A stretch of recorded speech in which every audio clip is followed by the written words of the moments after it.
तर बीडप्रमाणे तुळजापूरमध्ये सुद्धा आका संस्कृती आणायची आहे का? सरपंच संतोष देशमुख यांच्याप्रमाणे हत्या करायची होती का? असा उन्माद कुठून येतो असा सवाल खासदार ओमराजे निंबाळकर यांनी केलाय। तुळजापूरमध्ये महाविकास आघाडीचे उमेदवार अमर मगर यांच्या घराबाहेरच्या राड्यानंतर ओमराजे चांगलेच संतापलेले दिसले।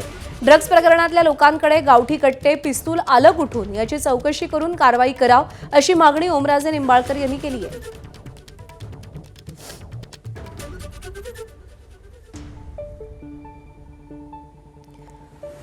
तर तुळजापुरातही बीडप्रमाणे आका संस्कृती आणायची का असा थेट सवाल ओमराजे निंबाळकर यांनी उपस्थित केलाय। अमर मगर यांच्या घराबाहेरच्या राड्यानंतर त्यांनी हा संतप्त सवाल उपस्थित केलेला आहे।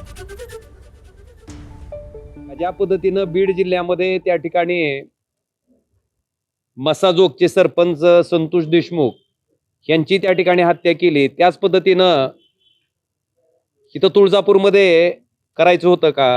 ही आका संस्कृती परत आपल्या जिल्ह्यात पण आणायची आहे का? अशा वृत्तीची लोक आपल्याला जोपासायचे आहेत का? तर ड्रग्सच्या व्यवसायामध्ये जी लोक सम्मिलित होती त्याच लोकांकडे नेमके हे गावठी रिव्हॉल्वर पिस्टल आले कुठून? हा गोळीबार झाला कशा माध्यमातनं? ही शस्त्र त्यांना कोणी दिली? हे कुठून आणलं गेलं? या सगळ्या प्रकरणाची चौकशी त्या ठिकाणी झाली पाहिजे। एबीपी माझा, उघडा डोळे बघा नीट।